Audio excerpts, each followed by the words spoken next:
going on, guys? Jack Van here. Wichita on the screen, double steering gears, and Norman Scott.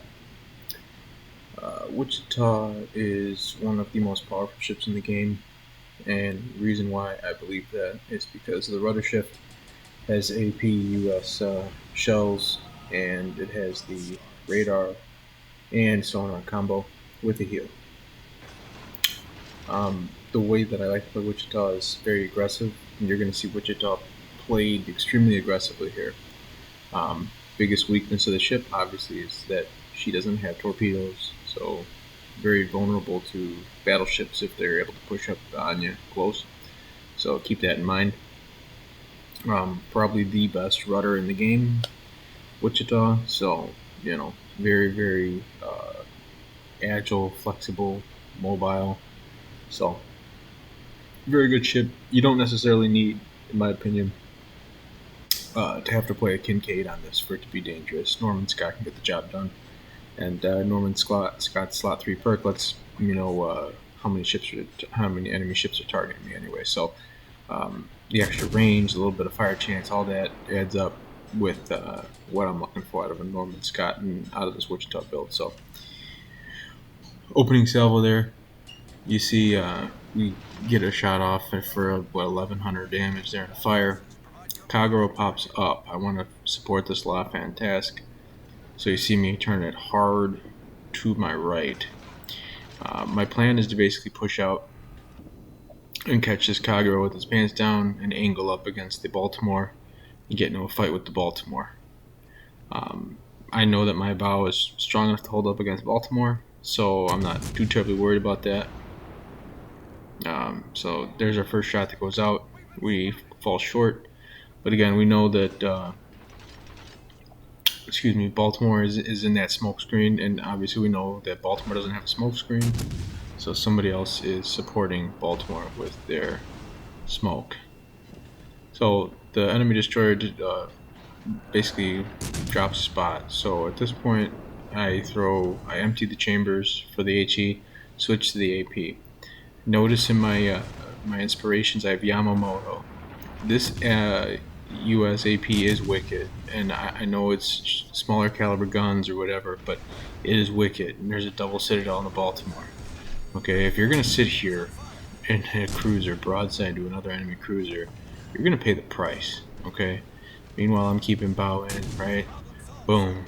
Another round, so what do we go to? 4 Citadels on the Baltimore, make it 5, and make it a sinking.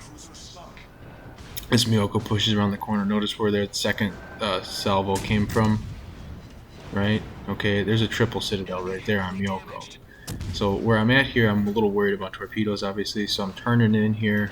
I see Kagero pushing out.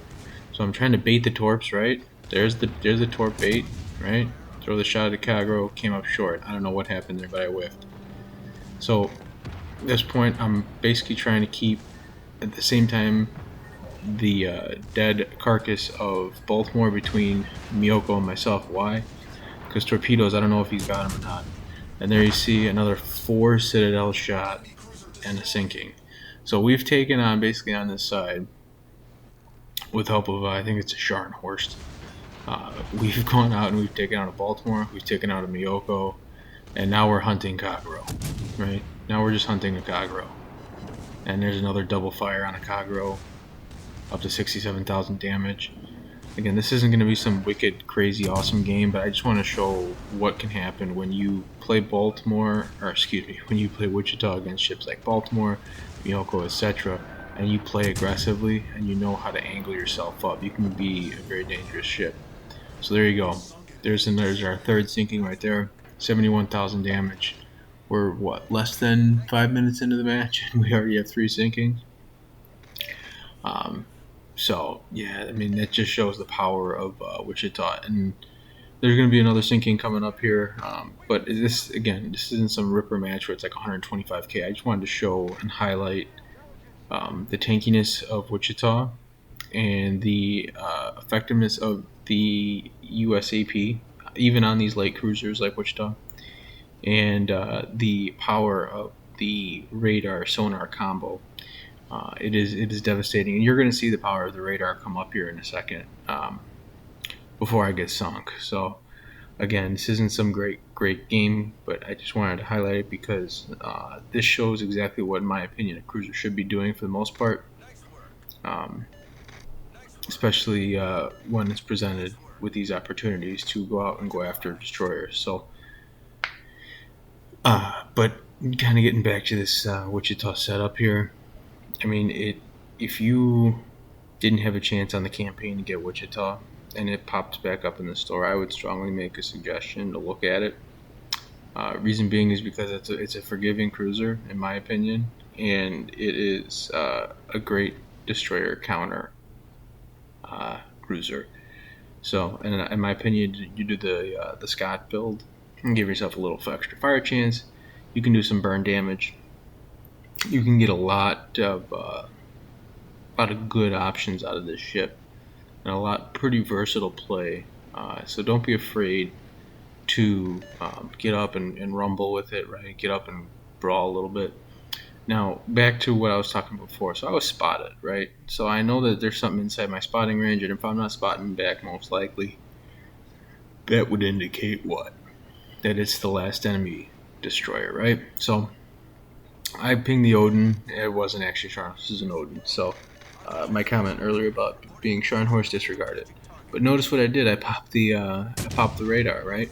I popped the radar, and now Z23, you are in a world of hurt, buddy. Right? I still got another 19 seconds, 18 seconds on the radar. So I'm gonna get this salvo, and worst case, I would get another one off. So you get 3 full salvos basically, but I don't need the third. He's gonna go down, and then you see Lennon with the shots in on me, takes me down there. So just wanted to highlight some of that gameplay. And I mean, I don't think it's anything crazy, but just a solid, above average game. So that's gonna basically do it for myself in this game. But again, we can in the last little bit here, the rest of this game, I just wanted to discuss kind of what Wichita is and what she can be. So Wichita is dangerous if you know how to angle and if you know what the role of her is and what her strengths are. So knowing that Wichita is powerful with the AP in those situations where you have broadside targets, and by specking out with Yamamoto as the inspiration on there, definitely helps with the AP pen. Definitely makes it a much more, I guess you could say, lethal cruiser target, right?